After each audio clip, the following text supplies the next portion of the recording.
Hi all, in this video I'm going to lay out my unfiltered, unscripted thoughts about why I have left Star Trek Online. Now, there is no footage of Star Trek Online in this video because I've deleted all the screenshots and most of the content. I've washed my hands of this game and tired of this misalliance. But, so we're going to talk about a few things. Episodes, the speed at which they release, the quantity and quality of them, the constant repeat of playing old content, the lockbox issue, how friendly this game is towards free-to-plays, and the fact that there's no expiration in this game. So yeah, let's start with episodes. So, the most recent episode was released 4 months since the last one. 4 months for one episode. Remember when it was entire story arcs in that time frame? Those were good times. Like 6, 7, sometimes up to 10 episodes in one content drop. And they were good episodes too. Like, you can hear in my most recent playthroughs that I'm not enjoying playing through these episodes. Time gating, poor dialogue, poor writing in general, and like predictable storylines. And that's not cool. That's not content. Speaking of content, they make us play these episodes. No, they make us play these events of basically repeating old content every 20 hours or daily for 20 days or 14 days depending on the event. Like, that's not content, that's like a second job. And of course it gets boring, right? So we can't, like, that's not content. Maybe it is for some of you, but for me, that's not content. So the next point is lockboxes. So many of us probably have noticed already that the amount of lockbox ships compared to C-store ships being released, the ratio has increased massively. Like, the amount of lockbox ships being released is ridiculous. And of course, the average price of a lockbox ships in real world value is about $60 to upwards of $300 if you're one of those that gambles for them. And speaking of gambling, Cryptic, at least the devs in the live streams, have specifically said when somebody asked them that they will never release the odds of winning. And I don't know if that's frustrating for you, but for me, and I'm sure a lot of people, that's a problem. Because many gambling games will tell you the odds. Like, they will. They will tell you the chance of winning the top prize is, for example, 0.6%. And that's low, yeah, but at least they tell you.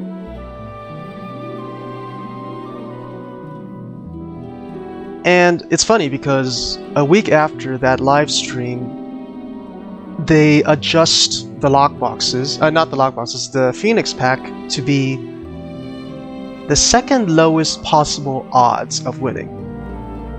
And what are those odds? Oh, we don't know.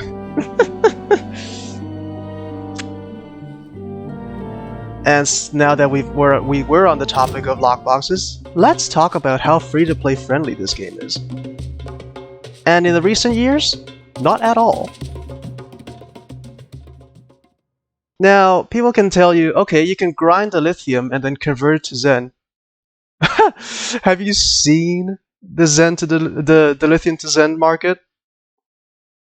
Yeah, it's not. No, it's not working. The backlog, I've last checked, which is a week prior to this recording, is 10 million dilithium. I few months ago, it was 4 to 5 million. And when this issue first started, okay, no, that's not something interesting. Yeah, of course, it wasn't very high when it first started, but wow. And the devs had constantly said, oh, we're going to try to fix it. Yeah, clearly it's not working. Of all the things they've tried, it's mostly been things that people don't want or actively search after. Such as, what is it? Using dilithium to buy Endeavor reroll tokens, and then they froze the ability to earn tokens for a bit. Like, okay, that's an interesting way to attempt to make us pay for stuff, but that hasn't worked. And when they noticed that hasn't worked, they decided to give us the ability to earn them again.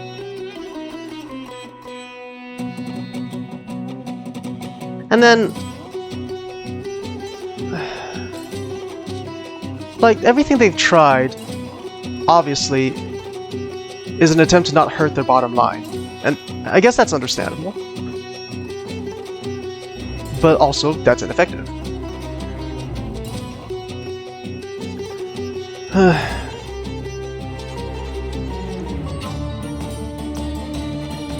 So,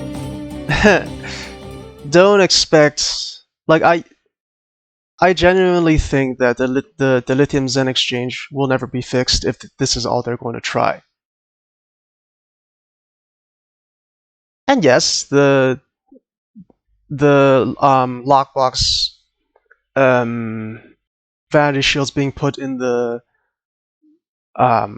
dilithium store worked for a while, and then we quickly find out that it was ineffective. So then, what's the next step of this? Oh yeah, the game is not free to play fairly. Frankly, it's becoming more and more pay to win. Some say it is pay to win now.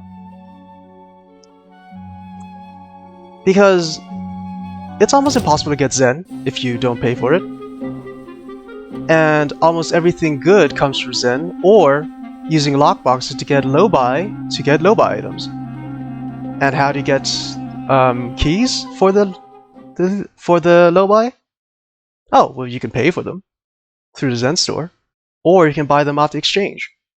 And what is the most effective way to gain EC? Oh, selling keys.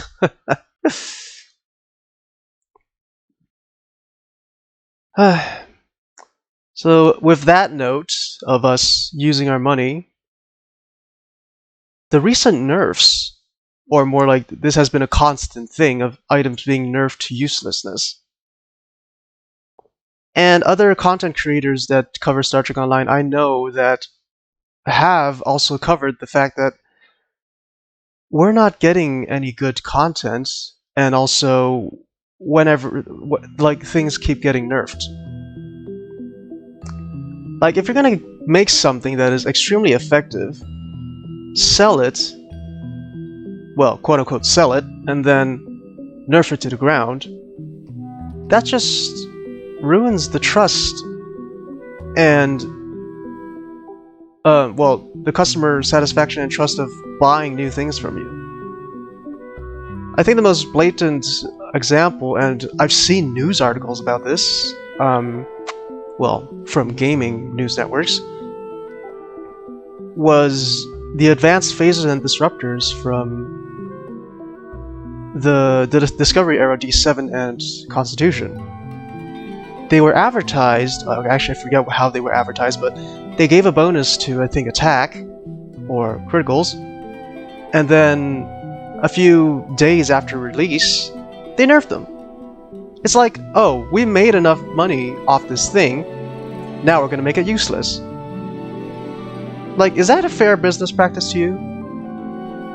Like, I think that's just... that's wrong.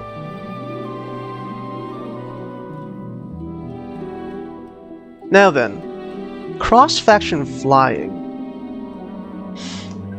A few years, I think it was 2018, they made Romulan ships flyable by all factions. Now, at that time, I already thought that was a very bad idea and might be one nail in the coffin in this game.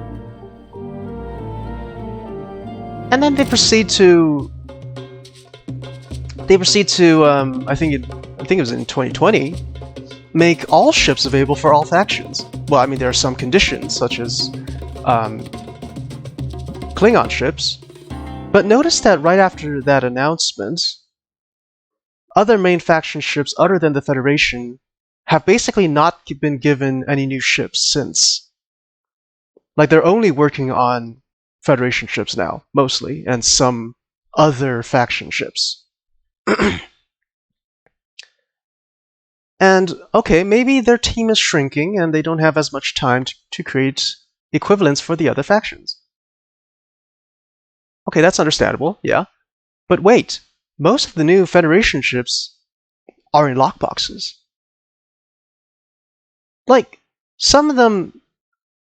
And I know some parts of the community were divided about the inquiry because it was only a ship that existed like 10 years before Star Trek Online's timeline. That means it's a ship that belongs in the C-store, right? Never mind that we see stuff like the Galaxy class, which are much older, as C-store ships.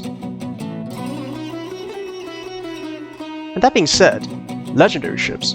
Oh my goodness. The first legendary bundle was okay, because it actually gave us stuff that was worth the money. not 10 lockbox ships, but 10 premium ships for about $300. Not on sale. So that's like buying 10 regular C-store ships. And they were fleet level.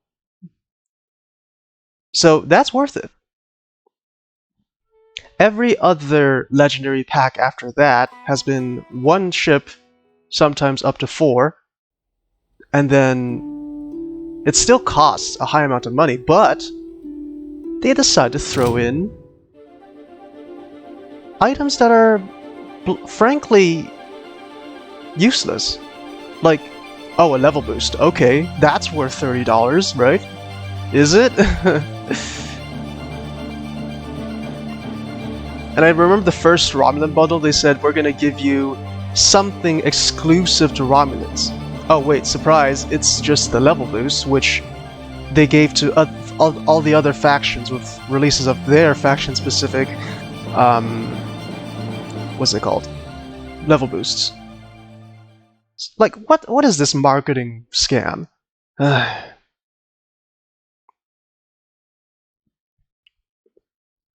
of course, you know, those other bonus items that are otherwise also earnable inside the game. Well, with the exception of a few that were exclusive to packs, but at the same time, you have equivalents of such things in the game. Some of them, of course, being better.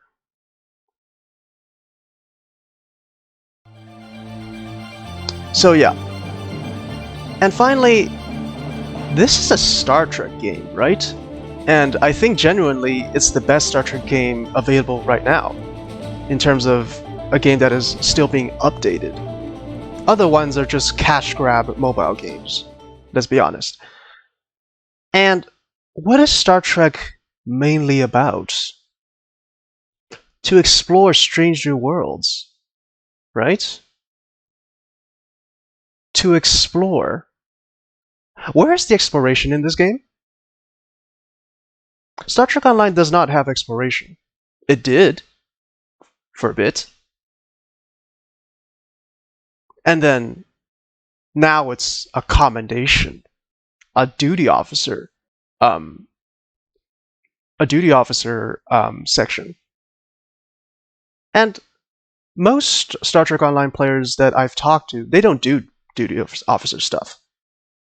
And of course, yes, there is a benefit of doing duty officer stuff, but like, it's boring.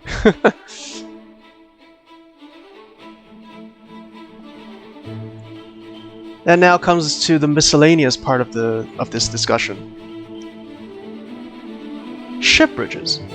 Okay, yes, I understand that it takes a lot of work, and supposedly it doesn't make them any money, and which otherwise tells them, oh, we only do stuff if it makes us money. Which, okay, from a business perspective, that makes sense. But at the same time, you have to keep the player base happy, right? Some people genuinely enjoy bridges despite the fact that they don't actually do anything other than be a map that you can look at. And they've said, when they announced that they will never do new bridges ever again, that if such a bridge appears in an episode, they will give it to us. Well, that's been a lie, hasn't it? The new Odyssey bridge has been out for a couple months now. Can players regularly access it? No. The new Federation tutorial, you get a new bridge. Can you use that bridge afterwards? No. Now, one of the things that has been frustrating me in terms of this specific topic is the scimitar interior, which we got a clear example of a blacked out Romulan interior in, I think it was called Capture the Flag episode in Delta Rising. Like, I want that on my scimitar ship, please. But no, since the release of that episode, we still don't have it. Like, they're not working on interiors anymore, and they're not going to give it to us ever. Well, I mean, I hate to say ever, but it seems like they're never going to give us new interiors anymore. Even if they appear in new content as they've promised. So, basically, this game frustrates me whenever I log in. And yeah, you can hear that I feel frustrated in my playthroughs now compared to when I first started this channel. So, like, I don't want to say this game is dying because clearly there's still players playing it, and I'm not one of those that will say such things. And like, this game used to be so much fun, and we don't have that anymore. At least I don't feel like we have that anymore. If you still enjoy it, go on, keep playing it, enjoy yourself. But it's not something for me anymore. And there is not going to be any more Star Trek Online related content on this channel. But I'm not deleting any of the old Star Trek Online videos I already have, so if you want to use those resources, go ahead. And I know people still use them because whenever a Universal Endeavor comes up, my Universal Endeavor videos get a huge amount of new views, which I very much appreciate that. So yes, you can still use this channel as a resource if you want to, but there is not going to be any more new Star Trek Online content on this channel. That being said, my Discord is still open. You can come in, you can chat with me if you want to, if I'm online and willing to chat. And you can ask Star Trek Online related questions, because I still have that knowledge base, and I'll answer them as they come. But that being said, thank you very much for listening. I hope you found this interesting, I suppose. So yeah, please subscribe, ring the notification bell to be notified of future videos. It helps us the channel quite a lot, and it's free, so why not? But if you want to support me financially, Patreon membership are in the description. Of course, Discord is there, so join that if you want to. But yeah, see y'all next time. Bye!